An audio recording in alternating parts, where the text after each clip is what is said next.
Hi friends, morning వచ్చేసి కాశీలో. So ఇప్పుడు బోట్లో ఘాట్స్కి అయితే తిరుగుదామని బోట్ మాట అయితే మాట్లాడుకున్నాం అనమాట. ఒక పర్సన్కి 300 రూపీస్ అడిగాడు. సో ఇక్కడ మొత్తం 84 ఘాట్స్ ఉంటాయి, కానీ కొన్ని ఘాట్స్ అరౌండ్ ఇక్కడ నుంచి అక్కడ వరకు టెంపుల్ వరకు ఉండేది చూపిస్తానన్నారు అనమాట. సో బోట్ అయితే ఎక్కేసాము. సో ఇక్కడ ఏంటంటే మా ఘాట్ నుంచి కొంచెం లాస్ట్ వరకు తీసుకొచ్చి మళ్ళీ రిటర్న్ తీసుకొస్తుంది అనమాట.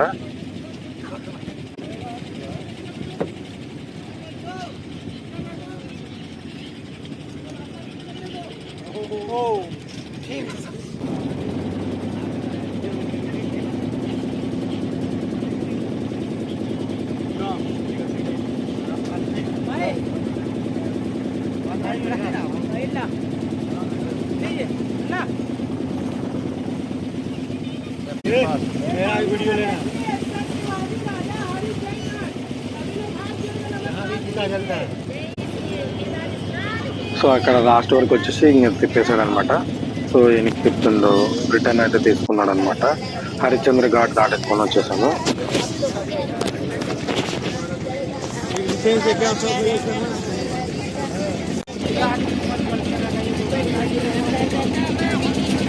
सामने वाला देखिए केदार घाट, शिव जी, आधा मंदिर पार्वती, सभी लोग हाथ जोड़कर नमस्कार कीजिए. एक बार बोलिए शंकर भगवान की जय. సో చాలా బాగుందనమాట. ఇట్లా బోట్లు వెళ్తుంటే పక్షులు దాని ఫుడ్కి అయితే తీసుకున్నాం అనమాట పక్షులకి. సో అక్కడ అమ్ముతున్నారు. సో అక్కడ అయితే తీసుకున్నాము. ఆ ఫుడ్ వేస్తుంటే చాలా బాగా వచ్చి కొంగలు తింటున్నాయి అనమాట. చాలా నైస్ ఎక్స్పీరియన్స్ అనమాట. సో ఇక్కడ బోట్ అతను ఒక్కొక్క ఘాట్కి ఏమిటి దాని విశిష్టత అని చెప్తున్నాను అనమాట. చాలా బాగుంది. సో ఇక్కడ బోట్లో వెళ్తుంటే చల్లగా వస్తుంది, చాలా బాగుంది అనమాట. నైస్ ఎక్స్పీరియన్స్ అనమాట. टेम्पल चौकी घाट कलकत्ता की रानी रासमणी का सभी लोग हाथ जोड़कर नमस्कार करेंगे. कलकत्ता महाराज की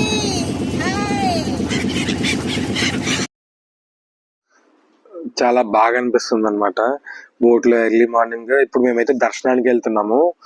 ఆ దర్శనానికి వెళ్ళి అంటే వాకింగ్ కాకుండా ఘాట్లో ఒకేసారి కవర్ అయిపోతాయని చెప్పి ఇట్లా బోట్ మాట్లాడుకొని టెంపుల్ కి అయితే వెళ్ళిపోతున్నాం అనమాట.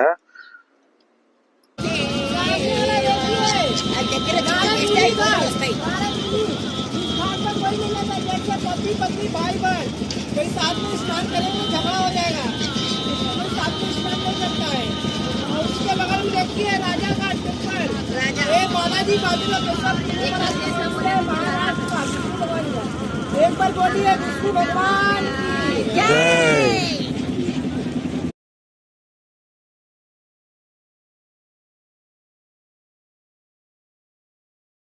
सामने वाला देखिए पांडे घाट, बबुआ पांडे घाट. ये महाभारत का 5 घाट है. जब 13 वर्ष का वनवास लगा इसी घाट पर महादेव 5 चलो हाथों हाथ नमस्कार कीजिए. और उसके बगल में देखिए घाट, ये कोलकाता महाराष्ट्र का है. सुबह शाम हरे रामा हरे कृष्णा का भजन होता है. और उसके बगल में देखिए 64 घाट, एक 64 देवी माता का मंदिर है. भगवान की नवरात्र के 9 दिन, होली को 2 दिन, 7 दिन बनते हैं. सामने वाला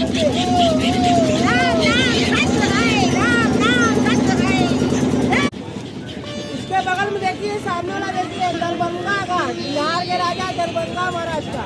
और उसके बगल में देखिए मुंशी घाट, मुंशी प्रेमचंद बनास राइटर, हिंदी राइटर.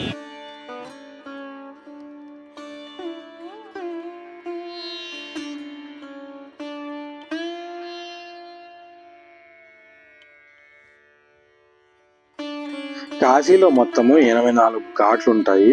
ఈ 84 వెనుకల ఉన్న ప్రాముఖ్యత, దాని ఈ ఘాట్ల గురించి కథ అయితే ఏంటంటే, హిందూ పురాణాల ప్రకారం జీవుడు 84 లక్షల జన్మలు పుడతాడు.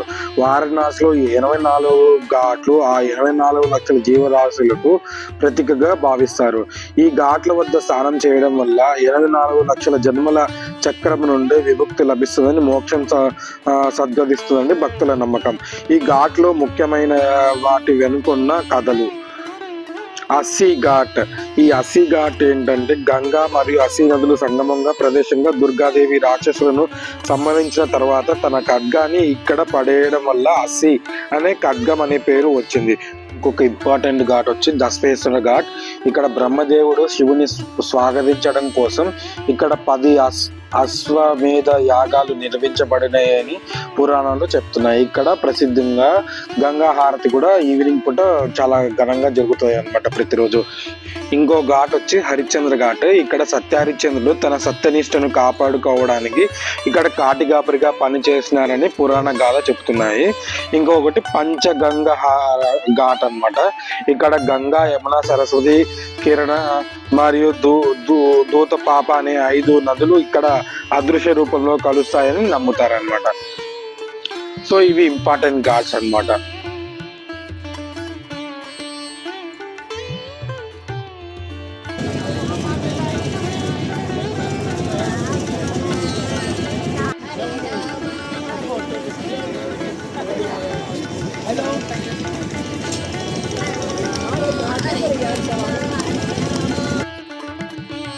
సో లాస్ట్ వరకు తీసుకొని వెళ్ళిపోయి తర్వాత ఇప్పుడు లలిత ఘాట్ దగ్గర ఆపుతాడు అనమాట. లలిత ఘాట్ నుంచి మనము టెంపుల్కి అయితే వెళ్ళిపోవచ్చు అనమాట. సో కొంచెం వాకింగ్ చేయాలి. మోడీ ఘాట్ దగ్గర పోలీసులు అలో చేయట్లేదు అనమాట ఈ బోట్ ఆపడానికి. సో చాలా మంది అయితే వచ్చారు చూడండి. బోట్లో షేరింగ్ కాబట్టి 300 రూపీస్, సపరేట్గా అయితే కొంచెం ఎక్కువ ఉంటుంది. సీజన్ బట్టి వీళ్ళు డిమాండ్ చేస్తారనమాట. ఇక్కడ ఫిక్స్డ్ ప్రైస్ అయితే ఏం లేదనమాట. సో వీళ్ళు జనాన్ని బట్టి ఎంతమంది ఎక్కారో కొంచెం వెయిటింగ్ చేసి తీసుకెళ్తారనమాట. సో మణికర్ణిక ఘాట్ అయితే రిటర్న్ చూడండి, ఇదే మణికర్ణిక ఘాట్. సో అక్కడ నుంచి మోడీ ఘాట్కి అయితే తీసుకెళ్తాడు అనమాట. మోడీ ఘాట్ అదే అనమాట. మోడీ ఘాట్ అంటే కొత్తగా మోడీ గారు కట్టిన ఘాట్ అనమాట ఇది. సో డైరెక్ట్ ఇక్కడ నుంచి మనం టెంపుల్కి వెళ్ళిపోవచ్చు. సో ఇప్పుడు ఏంటంటే ఇక్కడ నుంచి లలిత ఘాట్ వరకు తీసుకెళ్ళి అక్కడ నుంచి మనం కొంచెం వాకింగ్ చేసుకుని మోడీ ఘాట్ నుంచి మనం ఇంకా దర్శనానికి అయితే వెళ్ళాలన్నమాట. సో ముందు అయితే ఇలా లేదు, ఘాట్ లేదనమాట అప్పుడు. సో టెంపుల్కి గంగా నదికి చాలా దూరంగా ఉండేది. ఇప్పుడు మోడీ గారు వచ్చి కట్టినాక చాలా బాగుందన్నమాట. సో చాలా బాగా ఉందన్నారు. సో చూడాలి, మీకు కూడా మొత్తం వీడియో అయితే తీస్తాను. సో చూడండి ఇదే.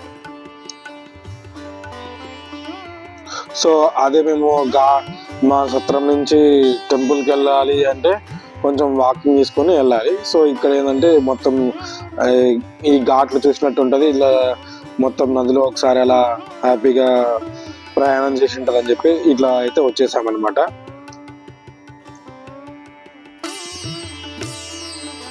సో ఇదే అనమాట. ఎంత బాగుందో చూడండి, చాలా బాగుందన్నమాట.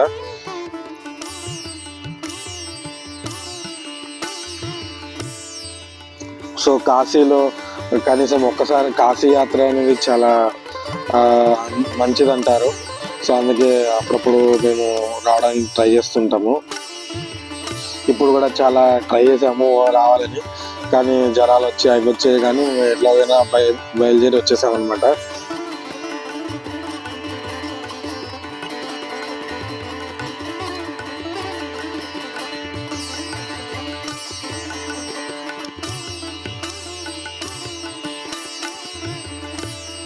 సో బోట్లు తిరుగుతూనే ఉంటాయి. గంగా నది కూడా బాగానే ఉంది. మేము వచ్చింది డిసెంబర్లో కాబట్టి వాటర్ ప్రవాహం కూడా చాలా బాగుందన్నమాట.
సో ఫైనల్గా అయితే ఘాట్ దగ్గరికి అయితే అనమాట దగ్గరికి.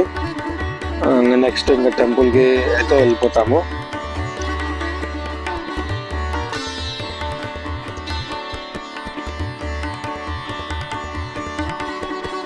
సో బోట్ అయితే దిగేసి ఇక్కడ ఇలా బోట్ అయితే పెట్టేసుకున్నాను అనమాట.